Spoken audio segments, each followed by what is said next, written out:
Assalamualaikum warahmatullahi wabarakatuh. Kita bertemu dalam pembelajaran Bahasa Indonesia siswa kelas 11 IPS 2, 3, dan 4 yang mudah-mudahan selalu diberikan kesehatan oleh Allah Subhanahu wa taala. Pada pertemuan kita kali ini, Bapak hanya ingin menegaskan materi yang sudah kita bahas pada pertemuan sebelumnya, yaitu tentang teks eksplanasi.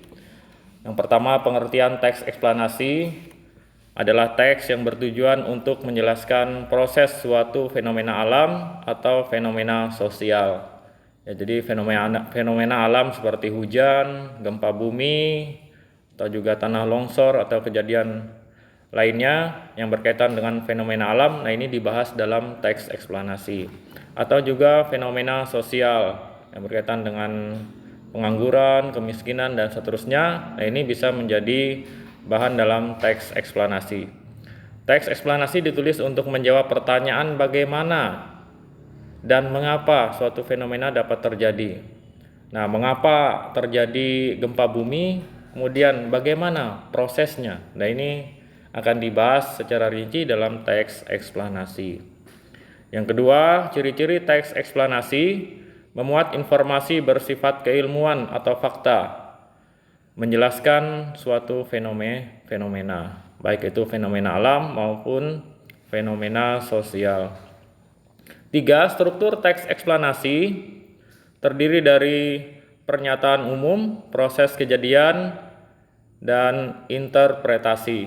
Ya, jadi struktur teks eksplanasi itu ada bagian pernyataan umumnya yang berisi penjelasan, ya, gambaran umum suatu peristiwa atau fenomena. Ya, dijelaskan dulu.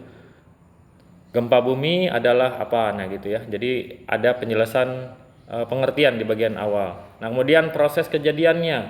Nah, gempa bumi terjadi karena ada lempengan di bawah bumi yang bergerak dan seterusnya seperti itu.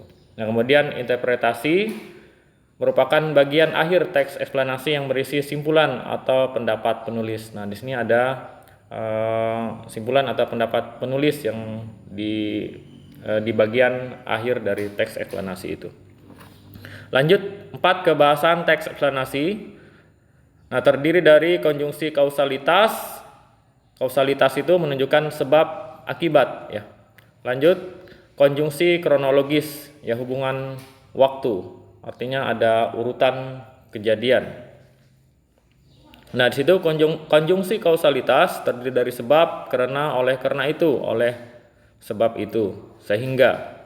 Konjungsi kronologis atau hubungan waktu terdiri dari kemudian, lalu, setelah itu, selain itu, pada akhirnya.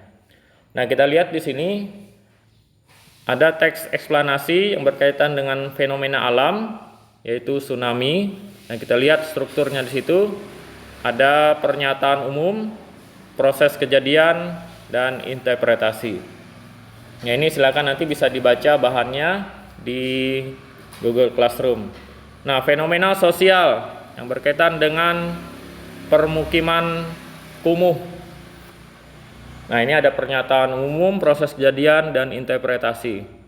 Nah, jadi pernyataan umum itu menjelaskan tentang topiknya apa, diberikan penjelasan atau definisinya. Nah, lanjut ke proses kejadian itu menunjukkan sebab akibat, mengapa fenomena alam atau fenomena sosial itu muncul. Nah, di bagian akhir interpretasi. Nah, di sini berisi pandangan penulisnya. Ya, bisa berisi kritik, saran, atau juga pendapat penulis yang memberikan penegasan terhadap peristiwa yang dijelaskan atau fenomena alam atau fenomena sosial yang dijelaskan di bagian atas. Kemudian di bagian bawah ada penegasan, bisa berupa kritik atau juga saran. Nah, untuk tugas pada hari ini, ya, nanti kalian membuat video tentang COVID-19, ya. Apa itu COVID-19, kemudian mengapa virus ini muncul, ya, seperti apa proses kemunculannya, kemudian apa saja ciri-cirinya, kemudian akibat dari COVID-19 itu apa saja yang diserang atau juga gejala-gejala, dan di bagian akhir nanti ada bagian interpretasi dari kalian. Kira-kira solusi dari kalian dari masalah itu apa? Nah, misalkan kalian berikan solusi tentang mencuci tangan atau juga hal-hal lain yang bisa membentengi diri kalian atau juga teman-teman kalian atau masyarakat secara umum agar tidak terpapar COVID-19. Nah, ini kalian buat dalam bentuk video gitu ya. Jadi videonya yang pertama kalian menjelaskan pengertian, yang kedua proses atau juga kemunculan COVID-19 ini disebabkan oleh apa, kemudian nanti ada saran dari kalian di bagian akhir. Ya, bisa dipahami? Ya, untuk pertemuan hari ini Bapak cukupkan sekian. Wassalamualaikum warahmatullahi wabarakatuh.